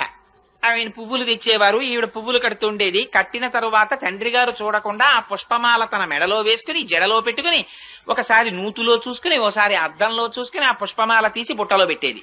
ఈ పుష్పమాల పట్టుకుని ఆయన కృష్ణ పరమాత్మకు పట్టుకెళ్లేవారు. అర్చకులు ఆ పుష్పమాల అలంకారం చేద్దామని తీస్తే అందులో మామూలుగా పువ్వు కొండవలసినటువంటి వాసన కన్నా కూడా దివ్యమైన పరిమళం కనపడింది. ఇటు మల్లె పువ్వులా కాకుండా ఇంత పరిమళాలు వస్తున్నాయి ఏమిటి పువ్వులని, బహుశా ఇదంతా భట్టనాథుల యొక్క తపఫలితం అయి ఉంటుంది, ఆయనకున్న కైంకర్యనిష్ట అయి ఉంటుంది అనుకున్నారు. ఏమిటి ఇంత వాసన అర్చకులు మార్చి మార్చి ఆ పూలదండని చూస్తుంటే అందులో దీర్ఘకేశం కనపడింది, అంటే పొడుగాటి వెంట్రుక. ఆ పొడుగాటి వెంట్రుక చూసి ఇది స్త్రీలదే అని గుర్తించారు. స్త్రీల వెంట్రుక పూలదండలోకి ఎందుకు వచ్చింది? భట్టనాథులు వేరొక స్త్రీ అలంకరించుకున్న దండ పట్టుకురారు కదా. కానీ అడగడానికి ఆయన సామాన్యులు కారు, బాగుండదని దండను అలంకారం చేసేశారు, ఆ వెంట్రుకని తీసేసి. అసలు అన్నింటిలోకి చాలా హీనమైనది ఏమిటంటే పూజామందిరంలోకి కానీ పూజ చేసే పదార్థాల్లో కానీ వెంట్రుక రాకూడదు. అయ్యి బాబోయ్, మార్కండేయ పురాణంలో దానికి ఎంత శుద్ధి చెప్పారో ఆ వెంట్రుక వస్తే.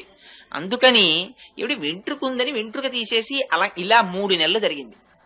జరిగితే ఇది చర్చ పెరిగిపోయింది అర్చకుల్లో. రోజు దీర్ఘకేశం వస్తోంది, భట్టనాథులు అలాంటి వాళ్ళు కారు, పైగా వెంట్రుకకి సువాసన ఉంటోంది, ఏమిటి విచిత్రం అని. సరే 3 నెలలు అయిపోయిన తరువాత ఒక రోజున మళ్ళీ అటువంటి పుష్పమాల వచ్చింది. వచ్చేటప్పటికి వాళ్ళు ఇంకా ఉండబట్టలేకపోయారు. ఉండబట్టలేక భట్టనాథుల్ని పిలిచి అడిగారు, ఇలా 3 నెలల నుంచి వస్తున్నాయి పూలదండలు, నిజం చెప్పండి, ప్రతిరోజు వెంట్రుకలు ఉంటున్నాయి, ఎవరు అలంకరించి తెస్తున్నారని. మహాప్రభో, నాది పొరపాటు, నేను ఎప్పుడూ ఎవరు అలంకరించినవి తేలేదు, ఈ పుష్పవాటికని పుష్పాలంకృతిని నమ్ముకుని బతుకుతున్న వాడిని నన్ను నమ్మండని ఆయన పుష్పమాలని వెనక్కి తీసుకెళ్లిపోయారు. ఆ రోజున తీసుకెళ్లిపోయి ఎవరు అలంకరించుకుంటున్నారు అని కొంచెం ఆలోచించి చూస్తే తన కూతురే అలంకరించుకుంటారు. చూశారు, అమ్మా ఎంత తప్పు చేశావమ్మా, పరమాత్మకిచ్చే పుష్పహారాన్ని నువ్వు అలంకరించుకుని ఇస్తున్నావా, దానివల్ల నేను మాట పడ్డానమ్మా అని ఆ రోజున ఆయన పట్టుకెళ్ళడానికి పుష్పమాలలు లేవు. బయటికి వెళ్ళి చూస్తే పువ్వులు దొరకలేదు. బాధ పెట్టుకుని పడుకున్నారు. ఆ రాత్రి ఆయనకి కృష్ణ పరమాత్మ కల్లోకి వచ్చారు. నాకు చాలా ప్రీతి నీ కూతురు అలంకరించుకున్న పుష్పమాలయే, ఆవిడ భూదేవి అంశ, వచ్చిందే ఆ కైంకర్యానికి వచ్చింది, మీ అమ్మాయి అలంకరించుకున్న దండలు పట్టుకొచ్చి నాకు అలంకారం చేయమన్నారు. అంటే భట్టనాథులు అన్నారు, ఈ మాట నాకు చెప్తే సరిపోతుందా, అర్చకులకు కూడా చెప్పండి అన్నారు. అంటే ఆయన మళ్ళీ అర్చకులకి అశరీరవాణిగా పలికి వినిపించారు. అప్పటి నుంచి అందుకని మాలని ధరించి ముక్త విడిచిపెట్టి దా ఇచ్చినది కాబట్టి ఆవిడికి ఆముక్త మాల్యద అని పేరొచ్చింది. ఆ పుష్పహారాన్ని పట్టుకొచ్చి స్వామికి అలంకారం చేసేవారు. సరే, కొన్నాళ్లు పోయిన తరువాత భట్టనాథులు అడిగారు, అనగా పెరియాళ్వార్ విష్ణు చిత్తులు, అమ్మా నీకు యవ్వనం వచ్చింది కదా, వివాహం చెయ్యాలి కదా, ఎవరిని వివాహం చేసుకుంటావు అని అడిగారు. అడిగితే ఆవిడంది, తాను వేసుకున్నటువంటి మాలని మార్చి వేసుకునేటటువంటి అధికారం భార్యాభర్తలకే కదా ఉంది. మనం ఒక పని చేస్తుంటాం సాధారణంగా, వివాహంలో కానీ ఎందులోనన్నా దండలు వేయించే సాంప్రదాయం ఉంటుంది. అందులో సాధారణంగా ఇద్దరికి చెరుకోదండ ఇచ్చి ఆ దండలు వాళ్ళ మెళ్ళో వీళ్ల మెళ్ళో వేయిస్తారు. అది కాదు అసలు. భార్యాభర్తల సంబంధం అంటే ఏమిటంటే, భర్త చేతితో దండ పట్టుకుని భార్య మెడలో వేస్తాడు, భార్య చేతితో దండ పట్టుకుని భర్త మెడలో వేస్తుంది. వేసిన తరువాత భార్య తన మెడలో దండ తీసి భర్త మెడలో వేస్తుంది, భర్త తన మెడలో దండ తీసి భార్య మెడలో వేస్తాడు. అలా పక్క పక్కన కూర్చుని దండలు మార్చుకుంటే వాళ్ళు భార్యాభర్తలని గుర్తు. అలా నేను ధరించిన మాల తీసి ఇస్తే ఆయన వేసుకున్నాడు, అందుకని ఆయనే పతి. అందుకని ఇంకా వేరుగా చెప్పక్కర్లేదు. అందుకని నేను శ్రీ మహావిష్ణువుని వివాహం చేసుకుంటాను. అమ్మో, ఎంత గొప్ప కోరిక కోరావమ్మా, శ్రీ మహావిష్ణువుని వివాహం చేసుకుంటావా? కానీ మరి శ్రీ మహావిష్ణువు అంటే చాలా మూర్తులుగా ఉన్నారు, ఇందులో నువ్వే మూర్తిని చేసుకుంటావన్నారు ఆయన. అంటే ఆవిడంది, ఇన్ని రకాలుగా ఉంటాడు అంటే నాన్నగారు చెప్పండి అంది. అంటే ఆయన ఏదో 105 దివ్య దేశాల్లో శ్రీ మహావిష్ణువు ఎలా ఉంటారో ఆ మూర్తులన్నీ వర్ణించారట. వర్ణిస్తే అందుట నాన్నగారు వింటుంటే, ఒక్కొక్క శ్లోకం మీరు ఒక్కొక్క క్షేత్రంలో ఉన్న మూర్తుల గురించి చెప్తున్నారు, ఇవన్నీ వింటుంటే అబ్బో ఏ మూర్తికి ఆ మూర్తే గొప్ప అనిపిస్తోంది. అలా ఏం తెలుస్తుందండి వింటే? అబ్బా అమ్మాయి తెల్లగా ఉంటాడమ్మా, అమెరికాలో ఉంటాడమ్మా, బూట్లు వేసుకుంటాడమ్మా, కోట్ వేసుకుంటాడమ్మా, పుట్టుమచ్చ ఉండదమ్మా మొహం మీద, చంద్రబింబం అమ్మా, బలానా కుటుంబరావు గారు అబ్బాయి, బలానా కోటేశ్వరరావు అబ్బాయి ఇలాగమ్మా అని చెప్తుంటే అందరి పెళ్లి కొడుకులు అలా ఉన్నారు, ఒకసారి పిలవండి చూస్తానంది ఆవిడ. అంటే అందుకనిట ఆయన పెరియాళ్వారని పిలిచింది. ఆయన అక్కడ కూర్చుని పర్ణశాలలో ఒక్కొక్క శ్లోకం చదివారట 105 క్షేత్రాల్లో ఉన్న స్వాముల్ని. వాళ్ళందరూ వచ్చి అక్కడ నిలబడ్డారు. ఇది ఆయన శక్తి. 105 మూర్తుల్ని తీసుకొచ్చి నించోపెట్టారు. నించోపెట్టి నీకెవరిని చేసుకుంటావమ్మా అని అడిగారు. అడిగితే శ్రీరంగంలో ఉన్న రంగనాథుడు ఆవిడికి బాగా నచ్చాడు. ఈయన్ని చేసుకుంటాను నాన్నగారు అందిట. అంటే మిగిలిన వాళ్ళని ఏమనుకోకండి స్వామి, మా అమ్మాయి ఇన్ని మెచ్చుకుందంటే, అయ్యో ప్రతిబింబంలాగా నేనే కదయా 105 మూర్తులుగా ఉన్నది, ఏకస్వమేవ బహుధా భవభాసిలోకే, ఆయనే కదా ఉన్న ఒక్క ఆత్మేగా ఇన్ని రకాలుగా కనపడాలి అని ఆ స్వామి రంగనాథుడు చేసుకుంటానన్నారు. మిగిలిన వాళ్ళందరూ వెళ్ళిపోయారు, మిగిలిన మూర్తులు. పాపం ఈ రంగనాథుడిని చేసుకుంటానని ఆవిడ మురిసిపోతోంది. అదిగో వ్యాఖ్యానంలో రాశారు, ఆ స్వామి ఒకనాటి రాత్రి గోదాదేవి దగ్గరికి వచ్చి ఆవిడతో భోగం అనుభవించారు. అంటే ఆవిడ బ్రహ్మానందమును అనుభవించింది.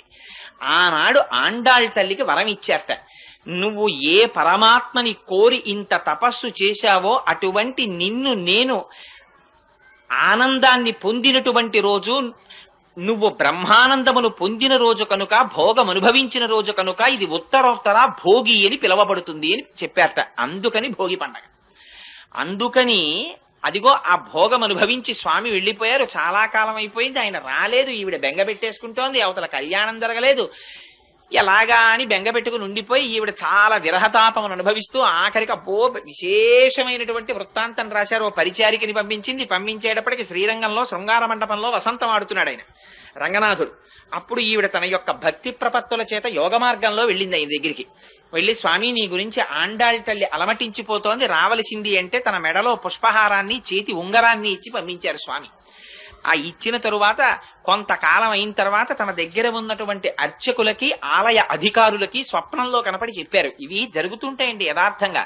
అన్నవరం సత్యనారాయణ స్వామి వారు వెలిసే ముందు అనువంశిక ధర్మకర్తకి ఆయన స్నేహితుడు ప్రకాశరావు గారికి ఒకే రోజు రాత్రి కల్లోకి వచ్చి చెప్పారు, నేను అంకోల వృక్షం కింద ఉన్నాను, నన్ను పైకి తీసి ప్రతిష్ఠ చెయ్యండి అని. ఎప్పుడో కాదు, ఈ మధ్య అప్పుడే అన్నవరంలో ప్రతిష్ఠ జరిగింది. అందుకని అలా కలలో కనపడి చెప్తే ఆలయ అధికారులకి ఏమని చెప్పారంటే, మీరు నా కోసం వజ్రవైఢూర్య సహితమైనటువంటి పల్లకీని ఎలా పంపిస్తారో అలా గోదాదేవికి పంపించండి. పంపిస్తే ఆవిడ పల్లకి ఎక్కి వస్తుంది. వచ్చిన తరువాత నేను ఆవిడ్ని కళ్యాణం చేసుకుంటానని చెప్పారు. అలా కళ్యాణం చేసుకుంటానని రంగనాథుడు పలికినటువంటి మాట మేరకి పల్లకిని, ఆ ఛత్రాన్ని, చామరాన్ని అన్నిటినీ తీసుకుని విష్ణుచిత్తుడి ఇంటికి వెళ్లారు. వెడితే విష్ణుచిత్తుల వారు ఆ రాజుగారికి కబురు చేశారు. అంతకుముందు పరతత్వ నిర్ణయంలో రాజ్యసభలో పాల్గొన్నారు కనుక రాజు తన పరివారం అంతటితో వచ్చాడు. పెద్ద వేడుక కింద ఊరిరిగింపు ఒకటి బయలుదేరి శ్రీరంగం చేరుకున్నారు. చేరుకున్న తర్వాత ఉత్సవమూర్తితో కలిపి అమ్మవారికి వివాహం చేశారు. చేసిన తరువాతట స్పష్టంగా రాశారు. 4 వ్యాఖ్యానాలు ఉన్నాయి గోదాదేవి కళ్యాణం గురించి. 4 అన్నింటిలో ఆవిడ అంతర్ధానం అయినట్టు రాశారు. కానీ నమ్మాళ్ళవారి దగ్గరికి వెళ్ళినట్టు ఒక చోట 4 4 రకాలు ఈ వివాహం జరిగింది. అందులో పెద్దలు చాలా మంది అంగీకరించినటువంటిది. అందులో వైష్ణవులలో పెద్ద పెద్ద పండితులు సాధికారికంగా అంగీకరించి రాసిన వ్యాఖ్యానాన్ని మాత్రమే నేను విజ్ఞాపన చేస్తున్నాను. అందుకని ఆ తల్లికి ఉత్సవమూర్తితో వివాహం జరిగిన తర్వాత, ఉత్సవమూర్తి అంటే ఒక చోట ఉండదు కదా, మూల విరాట్ లాగా ఉత్సవమూర్తి బయటికి వస్తారు ఊరేగింపుకి. మూల విరాట్ ఎప్పుడు ఆలయంలో ఉంటారు. అందుకని ఆ ఉత్సవమూర్తి తర్వాత సేవకి వెళ్ళిపోయారు. అంటే పొద్దున్నే తిరుమలలో చూడండి కళ్యాణానికి వస్తాయి మూర్తులు. కళ్యాణానికి ఏమిటి, సోమవారం అయితే ఏదో ఒక అర్చన ఉంటుంది, దానికి వస్తారు. మంగళవారం అయితే ఒక సేవ, బుధవారం అయితే సహస్రకలశాభిషేకం, గురువారం అయితే తిరుప్పావడ, శుక్రవారం అయితే పూరాభిషేకం, ఇలా రకరకాలు నిత్య కళ్యాణోత్సవానికి వస్తాయి. ముందు వచ్చి కళ్యాణం జరిగిపోతుంది. కళ్యాణం అయిపోయిన తర్వాత ఊంజల్ సేవకి అద్దాల మండపంలో కెడతాయి. ఊంజల్ సేవ అయిపోయిన తర్వాత రంగనాయకుల మండపంలో వసంతోత్సవానికి వస్తాయి. రంగనాయకుల మండపంలో వసంతోత్సవం అయిపోయిన తర్వాత ఆ రోజు జరగవలసిన ఆర్జిత బ్రహ్మోత్సవానికి వస్తాయి. ఆర్జిత బ్రహ్మోత్సవం అయిపోయిన తర్వాత ఇవే ఉత్సవ విగ్రహాలు బయటికి వస్తాయి. బయటికి వచ్చి స్వామి తన ఉభయనాంచారులతో కలిసి సహస్రదీపాలంకార మండపంలో ఉయ్యాల లూగుతారు. ఉయ్యాల లూగిన తర్వాత ఇదే ఉత్సవమూర్తులు మళ్ళీ లోపలికెడతాయి. ఇంతగా ఆ ఉత్సవమూర్తులు తిరుగుతాయి. మూల విరాట్ లోపల ఉండిపోతారు. ఆవిడ అనుకుందిట, ఏమిటి ఉత్సవమూర్తి ఇలా తిరుగుతున్నారు, ఎప్పుడూ కదలకుండా నాతో కలిసి ఉండిపోయే మూర్తి నాకు కావాలని తండ్రి గారితో కలిసి ప్రదక్షిణం చేసి మూల విరాట్ దగ్గరికి వెళ్లి తన చేతితో నీరాజనమిచ్చి శేషపాన్పున ఎక్కి రంగనాథుడి దగ్గర పాదముల దగ్గర కూర్చుని అంతర్ధానం అయిపోయింది. అలా రంగనాథుణ్ణి అందరూ చూస్తుండగా పొందింది. 30 పాశురములను విజ్ఞాపన చేసి ప్రతిరోజు పాశురాన్ని ఒక పూజ కింద చేసేదావిడ. పార్వతీదేవిని అర్చించిన తరువాత ఆ పాశురాల్ని చదివినట్టుగా వ్యాఖ్యానాల్లో రాశారు. ఎందుచేత అంటే కాత్యాయని వ్రతాన్ని గురించి విన్న తరువాత తిరుప్పావై చేసింది గోదాదేవి. అందుచేత అదిగో అలా చేసి రంగనాథుడి యొక్క భోగమును అనుభవించి మళ్లీ భూదేవి అంశగా ఆయన పాదములను చేరిపోయినటువంటి మహాతల్లి గోదాదేవి. అటువంటి గోదాదేవి అటువంటి భూమండలములో మణిపూస వంటి శ్రీవిల్లిపుత్తూరు అన్నారు. కారణం ఏమిటంటే అసలు భూమండలాన్ని పైకి తీసుకురాగానే తీసుకొచ్చిన ఆదివరాహమూర్తి తిరిగి ఇప్పటికొస్తుందండి. ఊరే పెద్ద పెద్ద తిథులలో శ్రీవిల్లిపుత్తూరు నుంచి మాల వస్తుందో నాడు. నేను తిరుమలలో ఏదో ఒక చాలా సేవలు పరమాత్మ చేయించాడు కాబట్టి నాకు ఆ సేవ జ్ఞాపకం లేదు. కానీ ఒక సేవ జరుగుతుండగా శ్రీవిల్లిపుత్తూరు నుంచి మాల వస్తుందన్నారంటే నేను ఆ మాల కోసం అక్కడ నిలబడి ఎదురు చూసి దర్శనం చేశాను. శ్రీవిల్లిపుత్తూరు నుంచి తీసుకొస్తారు. ముందు రోజు శ్రీవిల్లిపుత్తూరులో అమ్మవారికి అలంకారం చేసి మరునాడు ఉదయం తీసేసిన మాలని ప్రత్యేక వాహనంలో తీసుకొస్తారు. తిరుమల తీసుకొచ్చి అలంకారం చేస్తారు స్వామికి. ఇప్పటికీ తిరుమలలో ఇవన్నీ మళ్ళీ పూలబావిలో వేస్తారు. ఒక్క వెంకటాచలంలో మాత్రం స్వామికి అలంకారం చేసిన పుష్పాలని చేతిలో పెట్టరు ప్రసాదంగా. పూలబావి అని వేరే ఉంది, అందులో వేసేస్తారు. మళ్ళీ అదంతా వేరు వృత్తాంతం అనుకోండి. ఎందుకు అలా చేస్తారు అంటే ఇప్పుడు అవన్నీ మనకి ఎందుకు కానండి, ఎప్పుడైనా వెంకటాచలం గురించి చెప్పుకున్నప్పుడు చెప్పుకుందాం.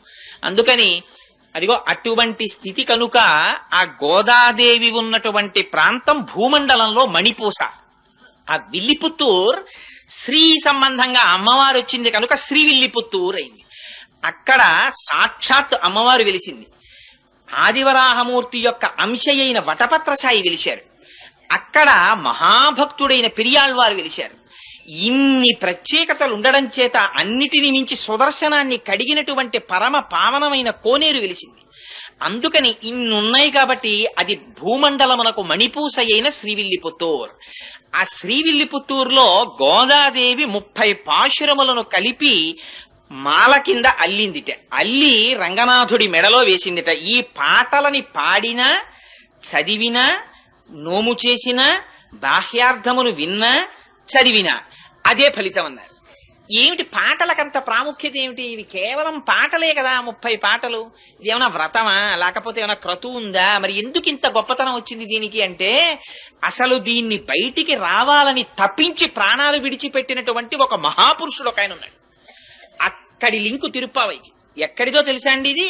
నాథయామున మధ్యమాం అస్మదాచార్య పర్యంతాం వందే గురు పరంపరాం అని చదువుతారే, అందులో నాథముని అని ఒక ఆయన ఉన్నారు. ఆయన త్రికాలవేది, మహాయోగి.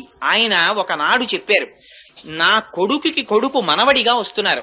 ఆయన ఆ మనవడు వైష్ణవ మతాన్నంతటినీ కూడా ఈ భూమండలం 4 చెరగలా వ్యాప్తి చేస్తాడు.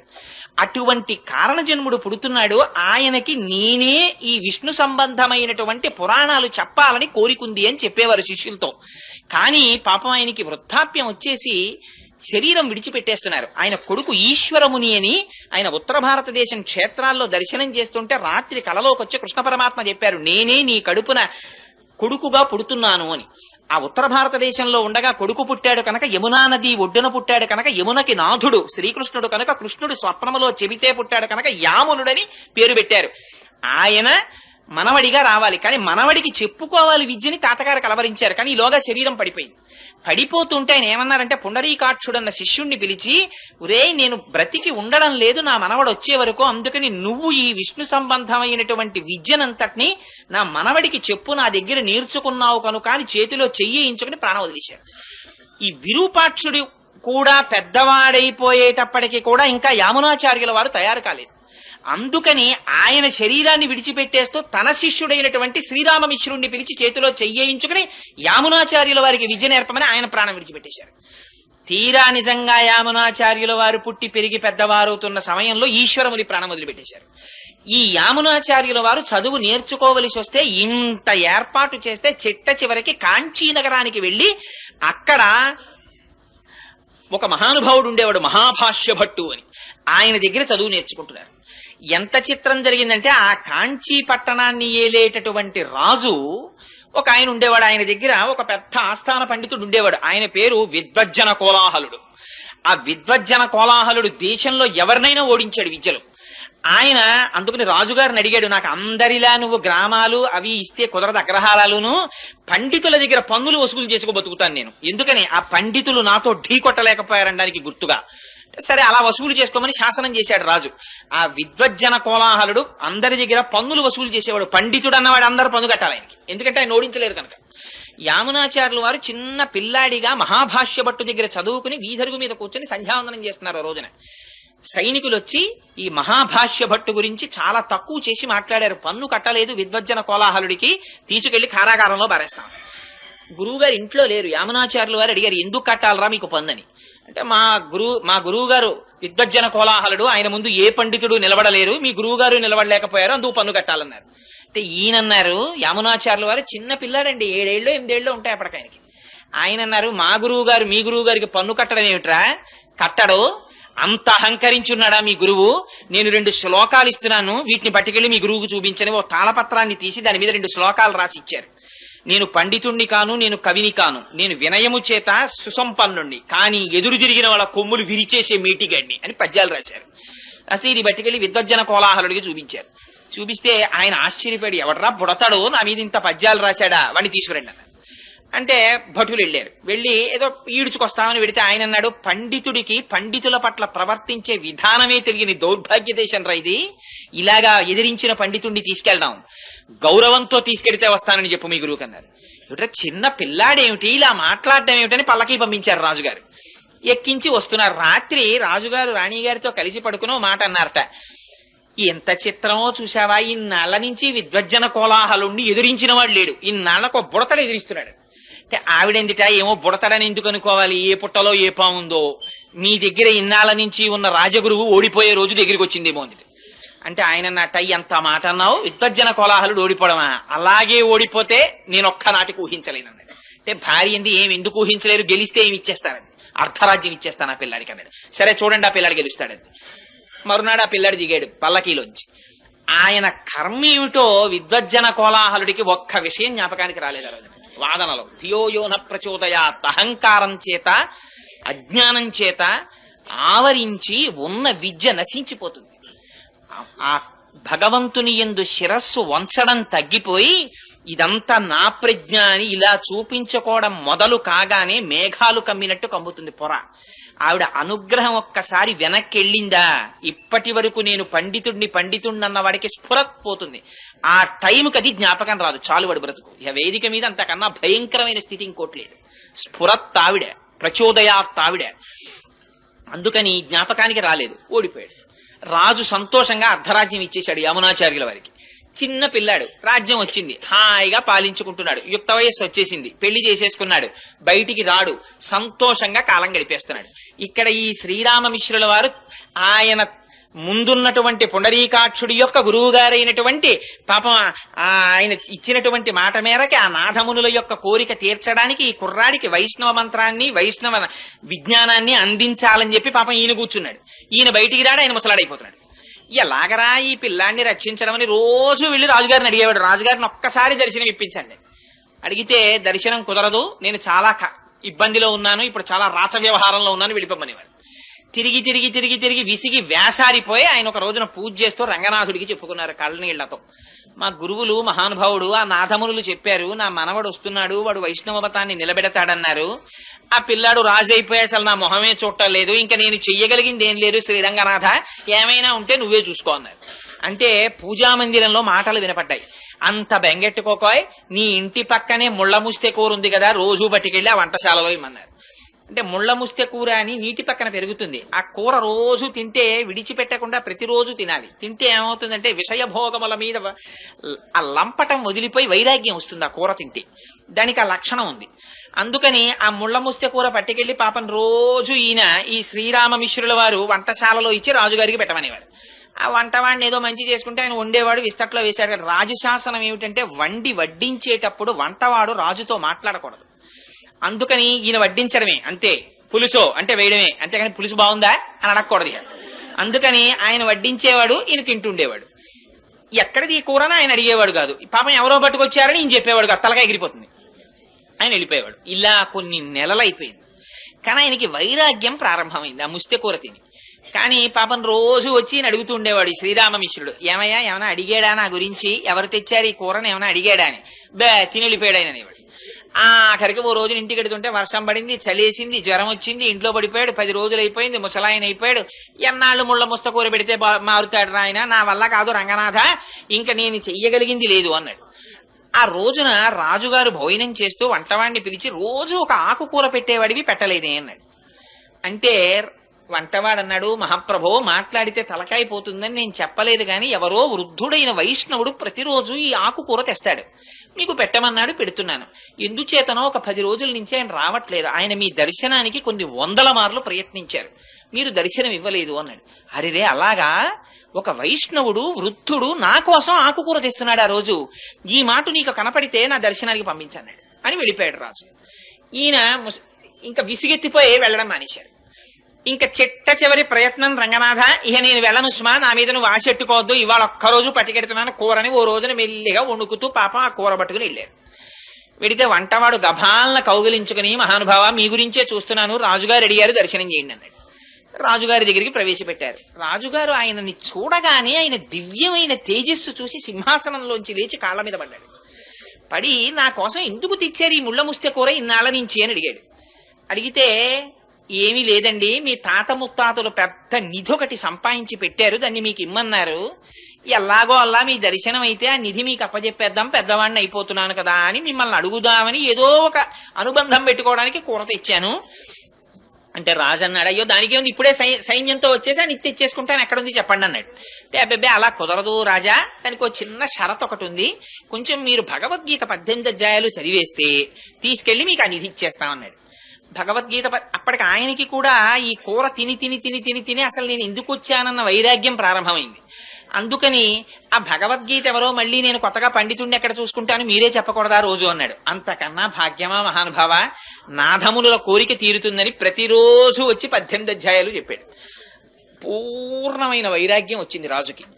ఇప్పుడు చూపిస్తారా నిధిని అని అడిగాడు. ఆ రోజు కోసమే ఎదురు చూస్తున్నాను మహారాజా, రెండని తీసుకెళ్లాడు శ్రీరంగానికి. తీసుకెళ్లి ఆ శ్రీరంగనాథుడు ఇలా పడుకుని దక్షిణ దిక్కికి చూస్తూ ఇలా పడుకుని ఉంటారు. ఆ పాదముల దగ్గర శ్రీదేవి భూదేవి ఉంటారు.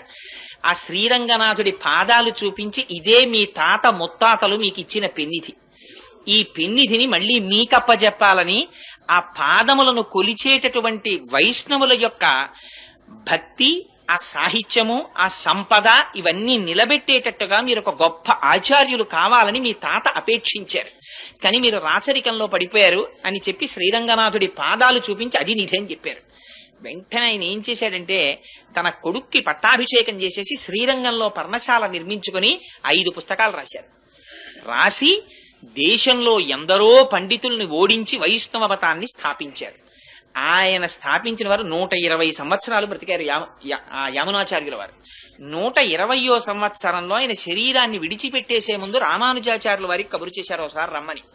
రామానుజాచార్యుల వారు కంచిలో ఉన్నారు ఆ సమయంలో. ఆయన శ్రీరంగం వచ్చేంత వరకు ప్రాణాలు నిలబెట్టుకోలేక యామునాచార్యుల వారు శరీరం విడిచిపెట్టేశారు. ఈయన పొద్దున్న శరీరం విడిచిపెట్టారు, మధ్యాహ్నానికి రామానుజాచార్యుల వారు వచ్చారు.